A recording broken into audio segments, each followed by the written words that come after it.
नमस्कार मित्रों, जय श्री कृष्ण, राधे राधे। मित्रों, अच्छे लोगों के साथ हमेशा बुरा क्यों होता है और बुरे लोगों के साथ हमेशा अच्छा क्यों होता है? मित्रों, भगवान श्री कृष्ण जी ने इस बात का दिया उत्तर, जो कि हर व्यक्ति को जानना बहुत ही महत्वपूर्ण है। जो इसे जान लोगे उसके जीवन में दुख दर्द कष्ट कभी नहीं आएगा। ऐसे में भगवान श्री कृष्ण ने कई ऐसी बातें बताई है जो हर मनुष्य को जाननी चाहिए। जी हाँ मित्रों, ऐसे में भगवान कृष्ण ने इस सवाल का जवाब भी दिया है जो हर व्यक्ति के मन में उठता है। जी हाँ मित्रों, हर व्यक्ति के मन में कभी ना कभी इस तरह के सवाल जरूर उठते हैं कि आखिर अच्छे लोग के साथ ही बुरा क्यों होता है। ऐसे में आज हम लेकर आए हैं कन्हा के द्वारा दिए गए इस सवाल का जवाब। जी दरअसल एक बार जब भगवान कृष्ण ने अर्जुन से पूछा था कि हे वासुदेव, जो इंसान सबका भला करता है, जो इंसान अच्छा होता है एवं सदैव धर्म के मार्ग पर चलता है, उसे ही हमेशा मुश्किल का सामना क्यों करना पड़ता है, हमेशा उसके साथ ही बुरा क्यों होता है। इस सवाल को सुनकर भगवान श्री कृष्ण ने जवाब में अर्जुन को एक कहानी सुना दी और उस कहानी के माध्यम से उन्हें अर्जुन को बताया कि क्यों किसी अच्छे इंसान के साथ ही बुरा होता है। आइए आपको भी बताते हैं भगवान श्री कृष्ण की वही कहानी जो कि अर्जुन को बताया था।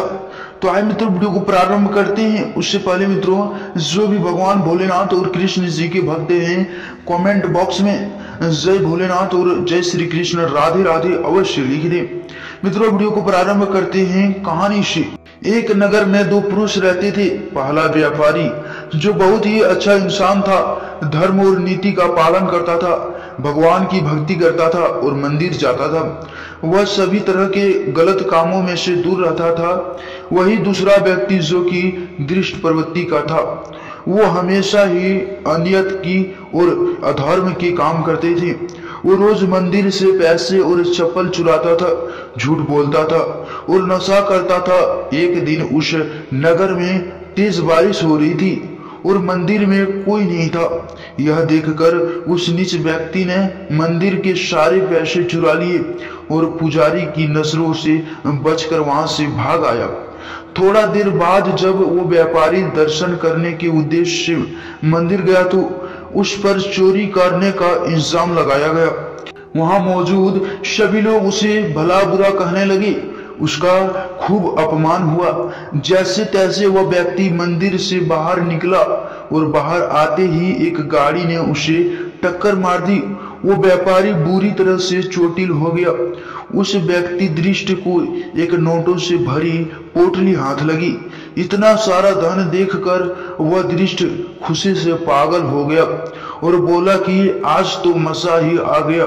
पहले मंदिर से इतना धन मिला और फिर ये नोटों से भरा पोटली। दृष्ट की यह बात सुनकर वह व्यापारी दंग रह गया।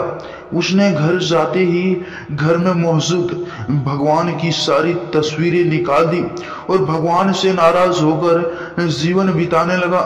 सालों बाद जब उन दोनों की मृत्यु हो गई और दोनों यमराज के सामने गए तो उस व्यापारी ने नाराज स्वर में यमराज से प्रश्न किया कि मैं तो सदैव ही अच्छे कर्म करता था, जिसके बदले मुझे अपमान और दर्द मिला है, और इस अधर्म करने वाले दृष्ट को नोटों से भरा पोटली आखिर क्यों? व्यापारी के सवाल पर यमराज बोले, जिस दिन तुम्हारे साथ दुर्घटना घटी थी वो तुम्हारी जिंदगी का आखिरी दिन था, लेकिन तुम्हारे अच्छे कर्मों की वजह से तुम्हारी मृत्यु एक छोटी सी चोट में बदल गई। वही इस दृष्ट को जीवन में राजयोग मिलने की संभावनाएं थी, लेकिन इसके बुरे कर्मों के चलते वे राजयोग एक छोटे से धन की पोटली को बदला गया।